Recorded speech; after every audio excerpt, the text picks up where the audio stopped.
আমরা একটা পরিস্থিতির মধ্য দিয়ে এসে আজকে এখানে সবাই একত্র হয়েছি। আমরা মাঝখানে আরো অনেক আলোচনা শুনেছি। I'd like to go back to that moment যেখানে আমরা ওই বিষয়গুলো নিয়ে ভাবছিলাম যে আমরা কিসের মধ্যে দিয়ে এসেছি এবং এখন আমরা কোথায় আছি।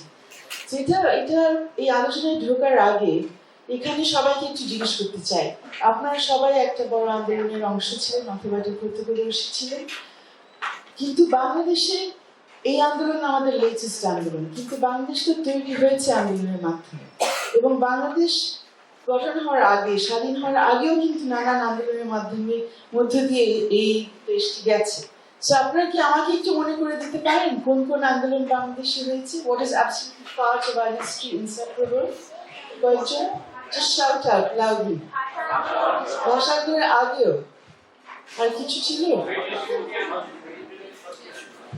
Anything else? আর ভাষা আন্দোলনের পরে তারপরে আরো কিছু মুক্তিযুদ্ধ একজনই বললো, আর কারোর খেয়াল নাই? 6 দফা তার আগে গণঅভ্যুত্থান 69-এর 71 মুক্তিযুদ্ধ, তার পরবর্তী এরশাদ বিরোধী আন্দোলন আর কিছু অনেকগুলি তাহলে আমরা এবং সড়ক আন্দোলন সর্বশেষ, মানে সড়ক তার আগে 2018। সো যেটা খেয়াল করছি এবং আরেকটা প্রশ্নে মূল আলোচনায় আমার বক্তব্যে ঢোকার আগে, এখানে যারা যারা আছেন কারা কখনো কোনো জেনুইন নির্বাচনে ভোট দিয়েছেন? একটু যদি হাত তুলি, এরকম করে তুলতে হবে দেখতে পাবো। নির্বাচন, জাতীয় নির্বাচন ভোট দিয়েছেন এবং মনে করেছেন যে যাকে দিতে চান তাকে দিতে পেরেছেন।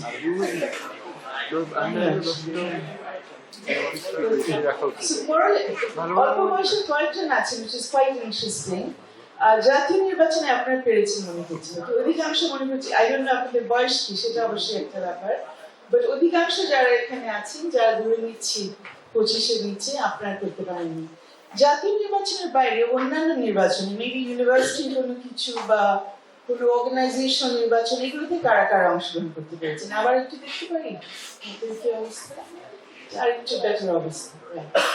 আরেকটি প্রশ্ন, আমরা যে এতগুলো আন্দোলন করেছি অধিকাংশই তো অবশ্যই গণতান্ত্রিক আন্দোলন, গণতন্ত্র প্রতিষ্ঠা করার জন্য, বা সড়ক নিরাপত্তা নিয়ে যেমন বললেন, এরকম আরো কিন্তু অনেক ধরনের সামাজিক রাজনৈতিক আন্দোলন হয়েছে।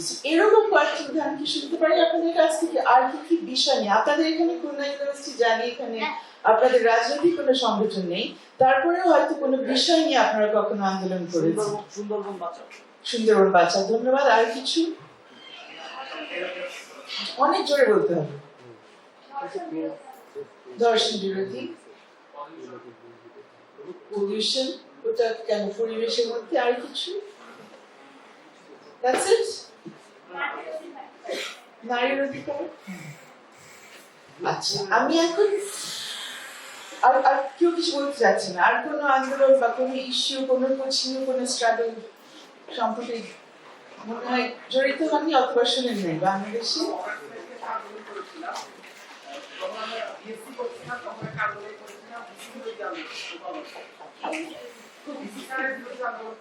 ভিসি স্যারের বিরুদ্ধে এক সময়। আচ্ছা, বাংলাদেশের অন্য কোনো সামাজিক আন্দোলন, কোনো বিষয়, কোনো জনগোষ্ঠীর কোনো বিশেষ আন্দোলন তাদের অধিকার নেই?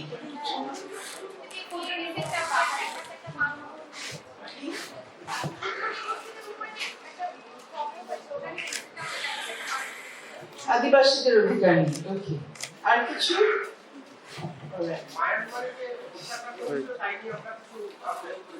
হ্যাঁ, রোহিঙ্গারা যে চলে এসছে এবং মিয়ানমারে যে ধরনের আক্রমণ এবং ফিলিস্তিনের বিষয়, হ্যাঁ, এখন আমরা চলে যাচ্ছি আন্তর্জাতিক অঙ্গনে কি হচ্ছে, কিন্তু সেগুলোর সাথে আমরা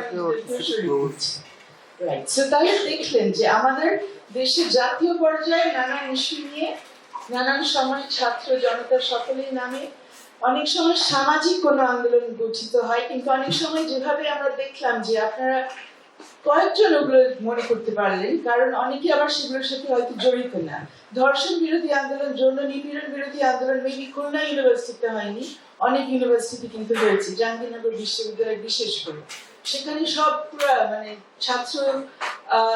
ছাত্রীরা সব অনেকেই তার মধ্যে জড়িত হয়েছে। আবার ধরেন পার্বতী চট্টগ্রামের বিষয়টা কেউ এখানে কিন্তু বললেন না, একজনই বললেন রিসেন্ট ঘটনা। পার্বতী চট্টগ্রামে বিশাল আন্দোলন হয়েছে অনেক বছর ধরে তাদের কিন্তু স্বাধীনতার জন্য, সেটা পরবর্তীতে তারা ওভাবে অর্জন করেনি, শান্তি চুক্তি হয়েছে, কিন্তু সেখানেও সেটা বাংলাদেশের একটি অংশ, বাংলাদেশে সেখানে আন্দোলন করেছেন অনেকদিন ধরে। আর এবং এখনো সেখানে নানান ধরনের বৈষম্য, নানান ধরনের নিপীড়ন চলছে। সো যে বিষয়টা আমাদের খেয়াল রাখতে হবে, যে অনেক বিষয় যেটা সকালে মন্ত্রীরা বলছিলেন, কিছু কিছু বিষয় আছে যেখানে সবাই একত্রে চলে আসে, পুরা জাতি, বাঙালি, অবাঙালি, মুসলিম, হিন্দু, খ্রিস্টান, কোন ধর্মের না, কোনো বিশ্বাসের না, সবাই একত্রে হতে পারছে না। আমরা গণতন্ত্র চাই, আমরা যে ধরনের নিপীড়নের মধ্যে আছি সেটা আমরা কেউ সহ্য করতে পারবো না, সেখানে একটা পরিবর্তন দরকার। এবং এরকম আন্দোলন আমরা বিভিন্ন সময় বাংলাদেশে দেখেছি। এর বাইরেও অন্যান্য আন্দোলন হয় যেটার মাধ্যমে কোনো একটি বিশেষ জনগোষ্ঠী হয়তো তার অধিকার আদায় করতে বাধ্য হয়, বিকজ তাদেরকে এক ধরনের নিপীড়নের মধ্যে রাখা হচ্ছে। আরেক ধরনের আন্দোলন হচ্ছে সেটা পুরো একটা জনগোষ্ঠী না, but some particular group is facing some particular kind of violation. এই যে যৌন নিপীড়ন, এটা নারীদের ক্ষেত্রে ফর এক্সাম্পল যৌন নিপীড়ন বা যৌন হয়রানি বিরোধী যে আন্দোলনগুলো বিভিন্ন সময় হয়েছে, প্রতিবন্ধী অধিকার নিয়েও। সো আমি যখন ছাত্রী ছিলাম আপনাদের মতো long time go, back in the 80s, আমি ওই বিষয় ওই কিছু স্মৃতি আপনাদের সামনে তুলে ধরতে চাই শুরুতে। আমি যখন ইউনিভার্সিটি থেকে ফিরে আসি বাংলাদেশে, 89-90, তখন এরশাদ বিরোধী আন্দোলন একদম শেষ পর্যায়ে একদম টানা বেড়েছে এবং এরশাদের পতন কয়েক মাসের ভিতরে হয়ে যাবে।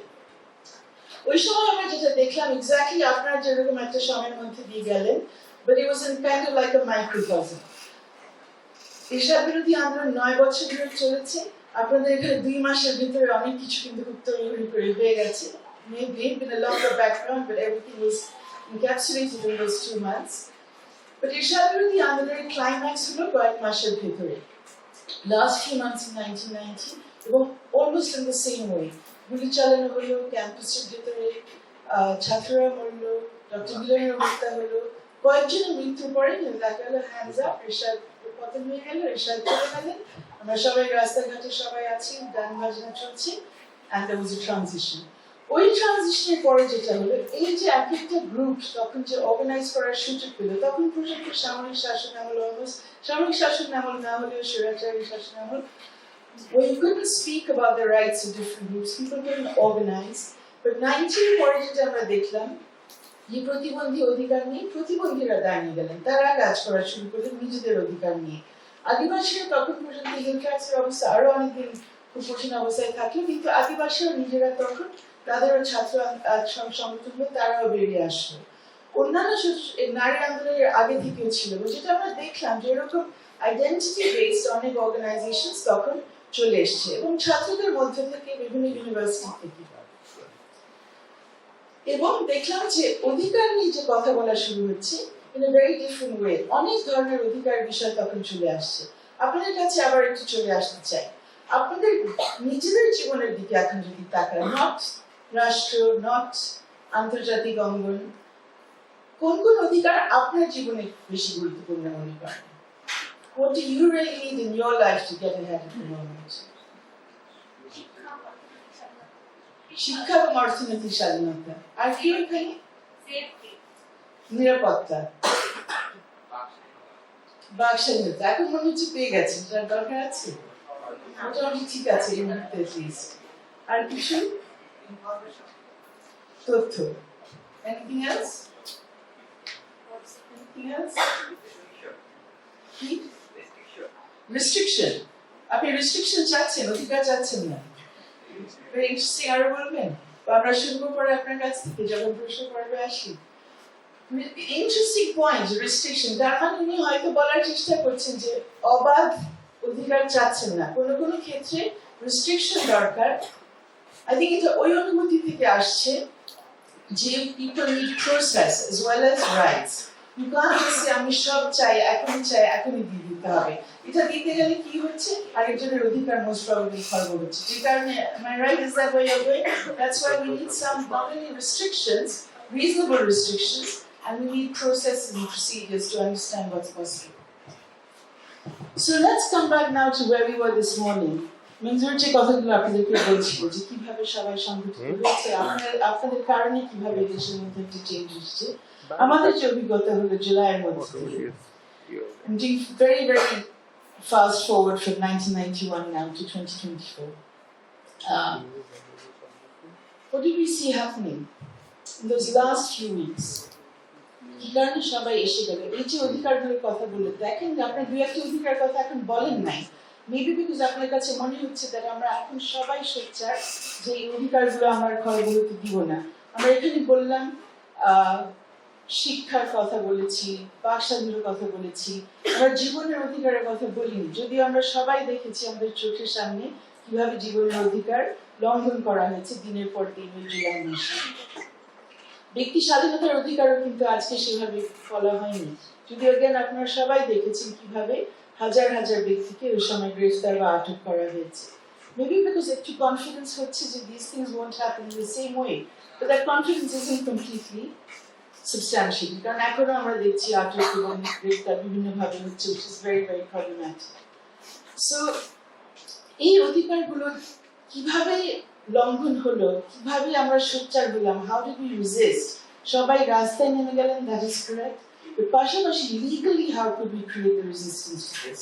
আমরা দেখলাম যে আমাদের আদালতগুলো কোনো কথা মানছিল না, গ্রেফতার করা হচ্ছিল একজন একাধিকজন, হাজার খানিক কয়েকজন ধরে নেওয়া হচ্ছে, যে জেলখানায় কোনো জায়গা নেই তাদের মধ্যে তাকে ধরে দেওয়া হচ্ছে। কোনো কোর্ট কিন্তু এই ব্যাপারে কোনো কিছু বলছে না, করছে না। কেউ কাউকে তার সামনে সোপর্দ করা হচ্ছে, কাগজের উপর স্ট্যাম্প মারা হয়, জামিন না করে তাকে পাঠিয়ে দেওয়া হয়। তারপর হঠাৎ করে যখন দেখা গেল যে মুভমেন্ট একটা পর্যায়ে চলে আসছে, তখন উপর থেকে নির্দেশনা আসলো যে না সবাইকে ছেড়ে দেওয়া হবে। তখন দেখা গেল আদালতগুলো কি করলো, আর কাগজের জন্য অপেক্ষা করেনি, সাথে সাথে একটা উকিল দাঁড়িয়ে গেলে বলে দিচ্ছে যে সবাই চলে যাবে, সবাই জেল থেকে বেরিয়ে আসবে। এগুলো একটা প্রসেস।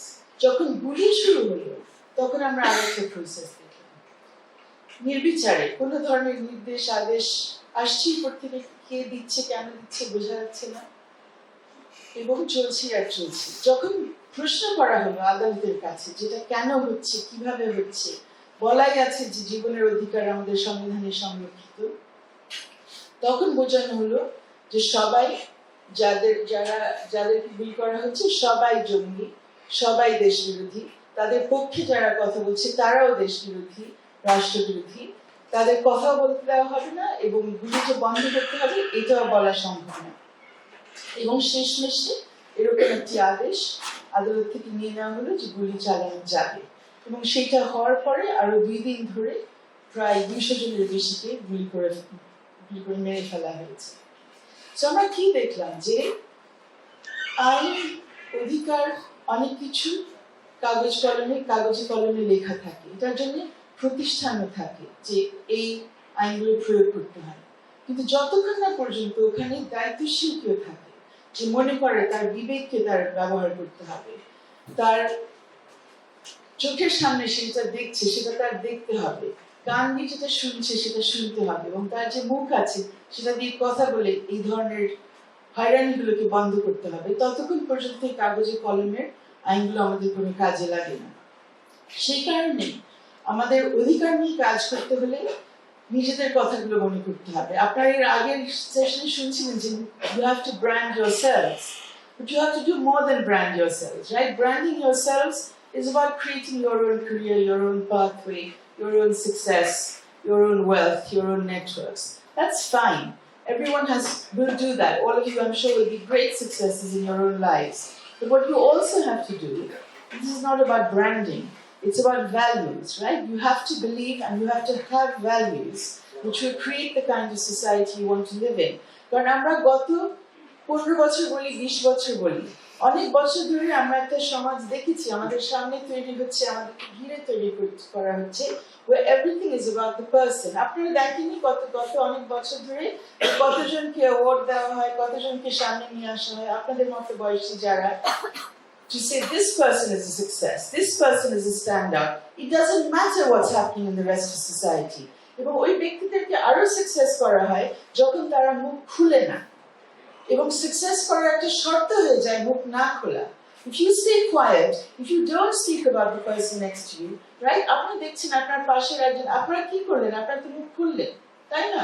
আপনারা তো রাস্তায় দাঁড়ালেন, আপনারা ঝুঁকি নিলেন, কেউ তো জানতেন না পরে কি হবে। আমাদের পরে আপনারা শুনবেন ডক্টর চৌধুরী সাইমাকে, সবাই নাকি ভিডিওতে দেখেছেন, এখানে না শুধু আপনাদের মোবাইলে অনেক দিন ধরে নিশ্চয়ই ফেসবুকে এবং অন্যান্য গণমাধ্যম, সামাজিক গণমাধ্যম।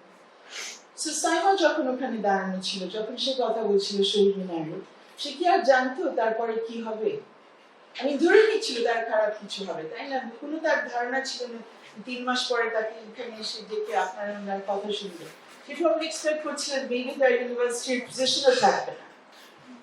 আর আপনারা তো আরো বেশি ভালনারেবল অবস্থায় ছিলেন, তাই না? স্টুডেন্টরা, মানে who knew what will happen to your lives যদি অন্য কিছু হয়ে যেত। So the point is you've taken these enormous risks already. Now hopefully in the rest of your lives and the rest of our lives even, we won't see anything like what we saw in July again. But you will see other things. যে কারণে আপনাদেরকে বলছিলাম অন্য ধরনের আন্দোলন হয়, not just these high moments, high national moments যেগুলো আমরা ফেস করেছি। কেউ আমরা ইভেন আমরা মুক্তিযুদ্ধের সময় ছোট ছিলাম, বাট কাইন্ড অফ দেখেছি, এটলিস্ট জানি বাবা মাদের কাছ থেকে। আপনাদের তো মুক্তিযুদ্ধ দেখা হয়নি, এরশাদের বিরোধী আন্দোলন দেখা হয়নি। এই আন্দোলনটা আপনাদের জন্য ক্রিটিক্যাল আন্দোলন, এবং এই আন্দোলন আমাদের সবার জন্য ইন স্বাধীন বাংলাদেশের মধ্যে the worst ever example of atrocities perpetrated on citizens by our own state, right? এরকম কিছুই আমরা 50-55 বছরে দেখিনি। So যেটা আপনাদের জন্য এখন critical, don't just sit here thinking, হ্যাঁ আমরা তো জিতে আসছি, আমরা তো এই আন্দোলন করলাম বলে বাংলাদেশ বদলে গেল। You have to think as you go ahead, branding yourself, building your careers, think about কি মূল্যবোধ আপনারা যে রাখবেন বাংলাদেশের মধ্যে, এবং যখন মনে হবে আমি চুপ থেকে নিজেকে আরেকটু এগিয়ে নিয়ে যেতে পারবো, প্লিজ আরেকবার চিন্তা করবেন যে শুধু কি নিজেকে সামনে নিয়ে যাব, নাকি ইনশোর করবো যে আরেকজনের প্রতি যখন অন্যায় হচ্ছে সেই ব্যাপারে আমিও সোচ্চার হব। বিকজ আপনারা একটা বিশেষ মুহূর্ত দিয়ে এসছেন, আপনারা যদি এই ব্যাপারে সোচ্চার না হন, we can be sure that the next generation will go back to the same thing. শুধু নিজেদের কথা ভাববে আর কিছু ভাববে না, বুঝেই নিবে that that is the road to success and nothing else needs to be done. So you are not only people that really have to think about values, really have to think about what society you have to build, not just because we are dumping this responsibility on you, but because you have created the possibility of that kind of change. Now it's also your responsibility to hold on to that possibility and to make it something that will exist for the next more than 10 years, more than 20 years. That's something that we can permanently have in a new and different Bangladesh. Thanks to everyone for listening.